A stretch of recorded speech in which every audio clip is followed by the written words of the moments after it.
Hello everyone, I'm Paul and today we're solving problem 386, lexicographical numbers. This one is medium and here we will go from the basics to the intuition approach in 2 efficient solutions. So keep watching. We're given an integer n and we need to return every number from 1 up to n sorted in lexicographical order. Now you might think about putting every number into an array, transforming numbers into strings, sorting the array and transforming the numbers back into integers, and that works, but the problem is here. The problem is asking to write an algorithm that runs in big O of n and uses big O of 1 extra space. And of course here we are not counting the space for the result. We are talking about space that's not for the result. First, let's see what lexicographical order means in numbers.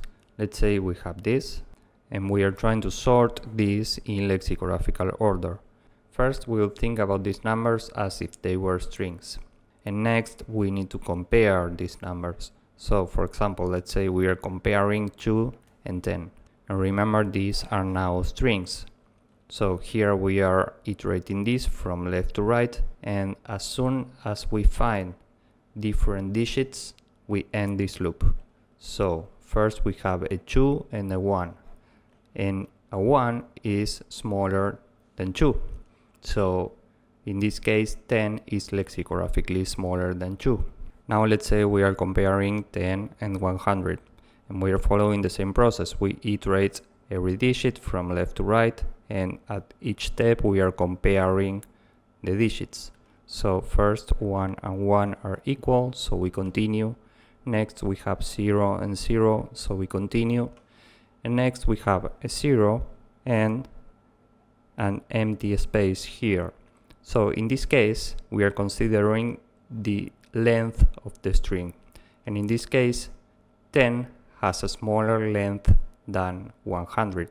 So 10 is lexicographically smaller than 100. So with this in mind, if we were trying to sort this in lexicographical order, we would get this. And now going back to the problem, there's a solution that we can implement here that runs in big O of n. And that solution is DFS. And more specifically, it's pre-order traversal DFS. So let's see how this works. Let's say n is 13, and from this we can build a tree. So we start from the root, and each level will represent the amount of digits. So at level 0 we have 0 digits. At level 1 we have 1 digit for each number. At level 2 we have 2 digits for every number. And now there's a simple pattern that we can implement here to solve this. We will run a pre-order traversal. And pre-order means we start from the root and we move in this direction, and every time we are visiting nodes from the left.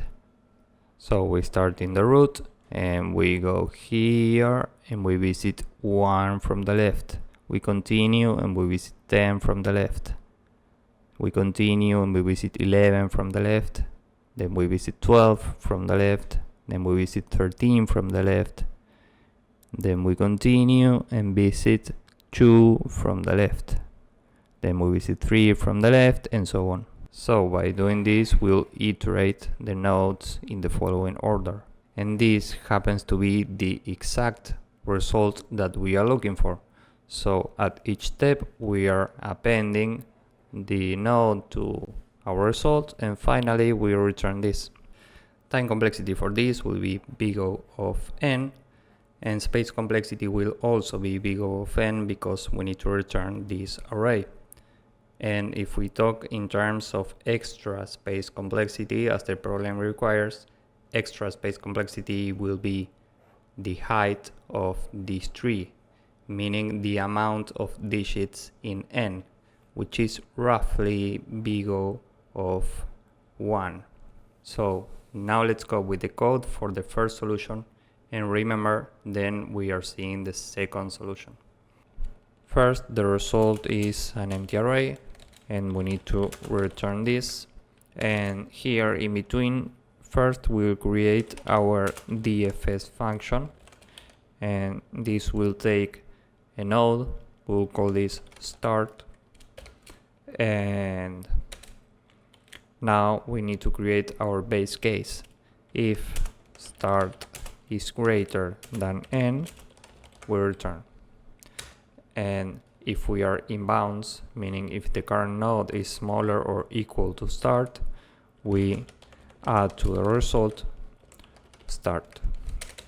And now we need to iterate the neighbors. So for next in range 10, the next number will be start times 10 plus next. Remember what we saw a few seconds ago? This is as if we were at node 1 trying to reach node 10, node 11, node 12. So here we need to do start times 10 plus next, and next goes from 0 to 9. And finally we run a DFS on this next number. And now we need to call this DFS for every initial branch, meaning for 1, 2, 3, 4, 5, and so on. So for I in range from 1 up to 9, DFS with I. And this will keep going until we fill our result, and finally we return this. So this is it for the code. Now let's submit this and see if it works. As you can see, this works and it is efficient. And now we'll go with a second solution that's more specific for this problem. Here we'll follow the same logic as before, but we are using an iterative approach. So first the result is an empty array, and finally we'll return this result. And here in between we will start from number 1, and we will need to fill the result with n numbers. So we can create a for loop for I in range. And here we can go from 1 up to n plus 1, or we can go from 0 to n. The important part here is that this needs to run n times. And first, in here, result.append the current number. And now we need to update the current number. First, we will check if we can go to the neighbors in the next level. Remember the graph we saw a few minutes ago. So if current times 10 is smaller or equal to n, meaning if we can go to the neighbor, well, we move to that neighbor. So current times equal 10. Else, meaning if the neighbor in the next level is out of bounds, in this case we want to move to the next branch. So we can add 1 to current.